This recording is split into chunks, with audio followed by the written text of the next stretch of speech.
There's an argument going around right now that AI has killed note-taking apps. Obsidian, Notion, NotePlan, Craft, you name it, they're all toast. Just let Claude slurp up all your files and talk to that instead. You don't need the apps anymore. Now, I've been sitting with this argument for about a week, and I'm gonna be honest with you. Part of it rings true. The instinct behind it is pretty spot on, but the conclusion, I believe, is dead wrong. You see, there's a specific mistake at the center of this argument. It's not a new mistake. It's the same one I've seen people make over and over again for years with PKM, just dressed up in a new set of clothes. Now, once you see it, the whole AI killed note-taking conversation looks completely different. That's what this video is all about. So here's what I wanna do. I'm gonna give this argument a fair hearing because I think it's right about a couple of important things, and I wanna be honest about that. But then I wanna show you exactly where I believe it goes wrong, and I wanna show you how I actually use AI alongside Obsidian every single day, because the question was never Obsidian or Claude. That's a false choice, and I think once you see why, the anxiety around this whole conversation goes away pretty quickly. All right, so let's get into it. Now, before I dig into the argument itself, there's one thing that needs to be on the table. How you answer the "is Obsidian dead" question depends almost entirely on why you were using Obsidian in the first place. If you were using it because it was the best tool available for organizing your notes, then yes, you should absolutely be paying attention to what AI can do. Tools get replaced, that's fine, and honestly, it's a little natural. But if you were using it because you were trying to build a knowledge system, something that helps you think better, connect ideas across different domains, and actually apply what you're learning, then the question of which tool sits on top of that system is almost secondary. Most people in the PKM space conflate these two things, and that conflation is exactly what makes the AI killed note-taking argument feel more threatening than it actually is. So keep that distinction in mind. Everything else flows from this. Now, before I get into the AI counter argument, there's a piece of writing by the CEO of Obsidian that you should be aware of. It's called File Over App. It's by Steph Ango, and the core idea is exactly what the title says. Apps are ephemeral, but files can last. The hieroglyphs that were carved into stone thousands of years ago have outlived every chisel. So if you want what you're creating to endure, you need to own the files. They need to be in a format that isn't locked into any one proprietary app. Now here's the line from the piece that always lands for me. Steph writes, quoting directly, "These days I write using an app I help make called Obsidian, but it's a delusion to think that it will last forever. The app will eventually become obsolete. It's the plain text files that I create that are designed to last." Now let that marinate for a second. The CEO of Obsidian is telling you not to bet on Obsidian. Bet on your local files instead. That's been the position of the Obsidian team from day one, and one of the reasons I like the app so much. Now keep that in mind because it matters in a couple of minutes. But let's look at what the argument actually says. The core claim here goes something like this. Traditional note-taking apps trap you inside a scaffolding that someone else has built. You can customize it, sure, but you're still operating inside someone else's architecture. The alternative being proposed is relatively simple. Just use a plain folder on your computer, fill it with text files, point Claude at it, no apps, no plugins, no complexity. Just your files and an AI that can look at and reason over them. Now, what I find genuinely compelling about this framing is the emphasis on the ownership. The idea that whatever structure lives in that folder is yours, that you're not locked into any particular app's way of doing things, that you can swap the AI model whenever something better comes along. Those are all good things. And I've been saying something close to this for years. Your notes should be tool agnostic. Plain text is your best long-term preservation strategy. So there's some real overlap here, and I want to acknowledge that before I push back on this a little bit. Because here's the thing. The argument draws the wrong conclusion from the right premise, and I want to show you exactly where that breaks down. So here's where it gets a little funny. The folders plus Claude setup that's supposedly replacing Obsidian, those files in the folder are .md files. They're Markdown files. And Obsidian is literally a folder of plain text Markdown files. The Obsidian Vault is the folder. It always was.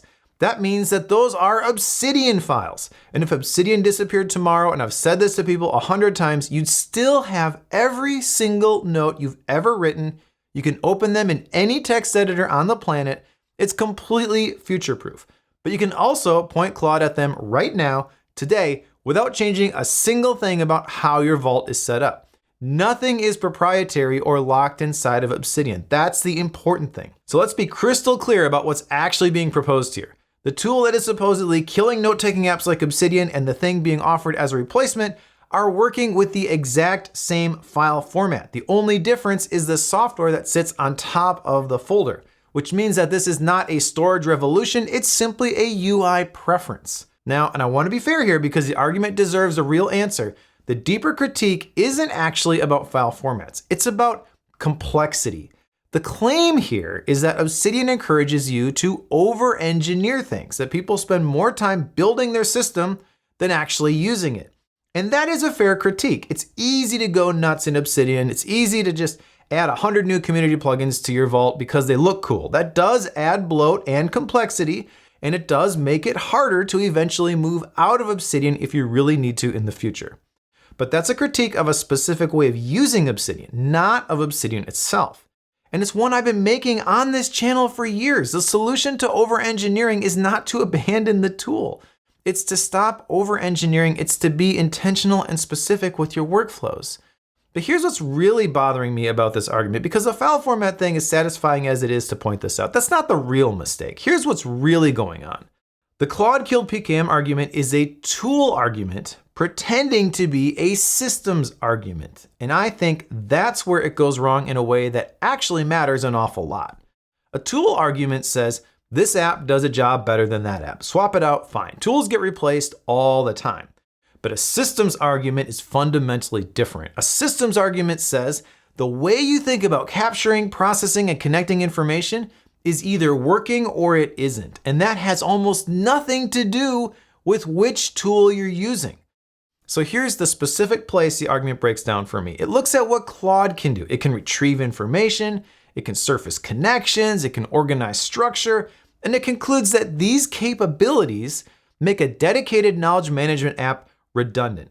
But that conclusion only follows if you think the purpose of a knowledge management system is retrieval.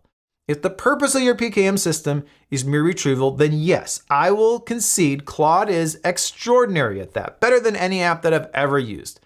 But retrieval is not the point, or at least it's not the only point. It's not the main purpose of a PKM system. Information management is one thing, but it's not the only thing. And the part it's missing is actually the part that matters the most. Because here's what no one in the conversation is saying. When someone says, just use Claude to manage your knowledge for you, what they're really saying is this: outsource the synthesis of your notes and ideas. Let the AI decide what connects to what. Let it surface what matters. And I want to push back on this directly because I think it misunderstands what a personal knowledge management system is actually for. Think about what it feels like when you're working through your notes and all of a sudden something clicks. You're writing about one thing, you pull up something that you wrote 6 months ago on a completely different topic, and then suddenly the connection between those things changes how you understand both of them. That moment where those two ideas that had no obvious relationship suddenly illuminate each other, that's not just a pleasant experience. That's the moment that the knowledge becomes truly yours. That's when it moves from something you read to something that you actually know. And that is the human creative process in a nutshell. Now ask yourself, does that moment of clarity still happen if Claude made the connection for you? I don't think it does.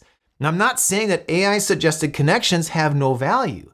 They can be genuinely useful. I've had Claude surface things for me before that I wouldn't have found on my own, and I've used it to send my thinking in a direction that I'm glad it went. But there's a real difference here, and I think it's a meaningful one, between using AI to spark your thinking and using it to do your thinking for you. You can't outsource the development of true wisdom. You have to do the work if you want to get the insight. So if the AI is making the connections, organizing the structure, deciding what matters, you have to ask yourself, whose knowledge system is this really? Because what you'll end up with is a well-organized, well-indexed library that someone else curated for you. And that can be useful, but it's not a true personal knowledge management system in my opinion. It's a searchable library of facts and information. The management part, the judgment, the synthesis, the friction of deciding where something belongs and why. You've outsourced all of that. And I think that friction is doing something really important because the friction is the act of learning. It's the way that you figure out what you really think about something. The discomfort of not knowing where a note belongs, the effort of figuring out how an idea connects to something you already think, that's not inefficiency. That's the process. It's how your notes and ideas become integrated into how you actually see the world. Remove that friction and you remove the learning. So what does this actually look like in practice? Because I'm not anti-AI. I use Claude every single day. I'm a Claude Max subscriber. But the details are important here. And before I show you my actual workflow, if you're new to my PKM Stack framework, I've got a video here that walks through the whole thing from the ground up. It'll give you a lot more context for what I'm about to show you, so it's worth a watch if that foundation isn't already in place. But the real important part for this video is that there is a difference between the information that sits in cold storage somewhere until you need it and the notes and the ideas that you develop in your PKM system. Okay, so like I said, I use Claude constantly, but the way that I use it is specific, and I think that's what's important here. So here's my actual setup. I have a Claude project. If you haven't used projects, it's a way to give Claude persistent context across conversations. I've granted it access to my Obsidian Vault folder directly, so Claude can see all my notes. It knows exactly what's in my Obsidian Vault, but, and this is the key, it's not organizing my vault for me. It's not deciding what connects to what. That is still my job.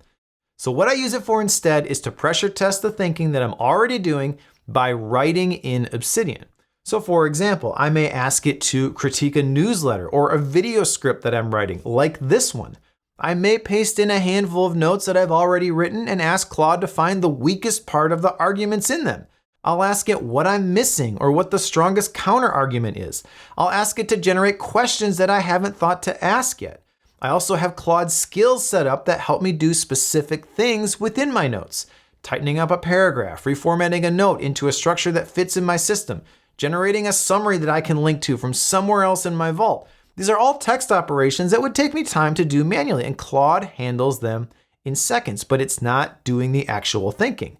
But in all those cases, the knowledge base is mine. The thinking is mine. The judgment about what matters and what connects is mine. I'm hiring Claude as a very capable research assistant to accelerate parts of the work that I'm already doing, not just handing the work over to them. And that's the distinction I want you to understand. I think if you approach AI through that lens as a way to augment your creative thinking system, not to replace it, the Obsidian is Dead conversation looks completely different because you're not asking which tool does the work better. You're asking, how do I use this tool to do better work myself? So let me give you a recent example. I actually just started a second YouTube channel specifically for my book summary videos, and Claude is a big reason that I was able to pull this off. You see, I've wanted to make these videos for a long time. I've read the books, I've taken detailed notes in Obsidian, I spent 90 minutes talking through the book on the Bookworm podcast with my co-host. The material was all there. But every time I thought about actually making one of these book review videos, I ran into the same wall. They took me a full day to put together, and they just didn't make sense here on my main channel, where they get about 1/10 of the views compared to the other Obsidian videos that I usually publish here. So I just didn't make that many of them, and honestly, it made me a little sad because I loved making those videos. So a few weeks ago, I asked myself if I could hire Claude as a research assistant and scriptwriter to help close that gap. I talked with other people who said I should just create a new YouTube channel, which is a great idea, but also a lot of work. So spoiler alert, the answer was a resounding yes. I built a Claude skill that pulls my personal book notes from my Obsidian Vault, grabs my rating for the book, finds the Bookworm episode where we discussed it, pulls in the podcast transcript, and even interprets my emoji coding system so it knows what's important to me. Then it drafts a rough draft of a 15-minute book summary script using my video script template file and trained in my voice and tone. Now I still go through that and edit the entire script to make sure that what I say is authentically me before I show up and I record that video. But what used to take me a full day now takes a little over an hour. And it means that I can actually start that second channel and make the videos that I want to make without the main channel having to suffer. So here's the part I really want you to take notice of. I still read the book. I still take the notes. In fact, I have a very detailed system for working a book and wrestling with the ideas that I walk through in this video here if you want to go deeper. I still have the 90-minute conversation about the book on Bookworm. I still edit the entire script. I still get in front of the camera. Claude doesn't replace any of that, but it does help me get more out of the work that I have already done. What it allows me to do is get some help. I don't have a whole team of full-time help like some of the big YouTube channels that I look up to. But Claude helps me fill some of those same roles, so what I create ends up being of higher quality. That's what really excites me about this stuff. It's not that AI is creating for me. It's that AI is helping me to create better. Now, before I wrap up, I want to address something directly because I know some of you watching this felt a real twinge of anxiety when you first encountered this argument. If you've spent months or years building a system in Obsidian, learning the plugins, setting up the workflows, thinking carefully about how your notes are structured, and then someone makes a compelling case that all of that is obsolete, that is not a comfortable feeling. I completely understand that. But here's what I want you to hear. If that anxiety landed, it's probably a signal worth paying attention to, not because the argument is right, but because it might be pointing at something real in how you've been thinking about your PKM system. If your relationship to Obsidian is primarily about the tool, the plugins, the connections, the features, then yes, you are vulnerable to this argument because tools do get replaced. That is a fact of life. But if what you've been building is a way of thinking, a practice of capturing what matters, processing it honestly, connecting it across domains over a period of time, actually using it in the work that you do, then no new AI model changes that. It might even grant you creative superpowers by giving you better tools to work with. And that should be exciting, not threatening. The anxiety goes away when you stop betting on the tool and you start betting on the system. All right, so here's the bottom line. The Claude killed PKM argument is a tool argument, and tool arguments only feel existential if you've made the mistake of treating your tool as your system. The argument is right that plain text is the right long-term strategy. It's right that ownership matters. It's right that complexity for its own sake is a trap, but it draws the wrong conclusion that because a new tool can do some of what your current connected note-taking app does, that the whole practice is obsolete. That only follows if you think retrieval is the main point. But the main point is not retrieval. The main point is thinking for yourself, creating something new with the dots that you've collected. The point is building something that makes you smarter over time, that connects what you're learning with what you already know, that makes the ideas your own. AI does not replace that. It can't replace that. And done right, it actually can accelerate that. So I'm not worried about Claude killing Obsidian. I'm not worried because I was never betting on the tool in the first place. I was betting on the system, and the system is not going anywhere. In fact, I've had quite a few folks recently ask me about this exact thing. I'm actively working on an outline for a new in-depth course on how to use Obsidian and Claude together as a system for creative thinking. It's still a ways off, but if you want to be kept in the loop, there is a link in the description below to sign up for the waitlist. So just drop in your email and I'll keep you posted as things progress. Thanks for watching, and we'll see you in another video.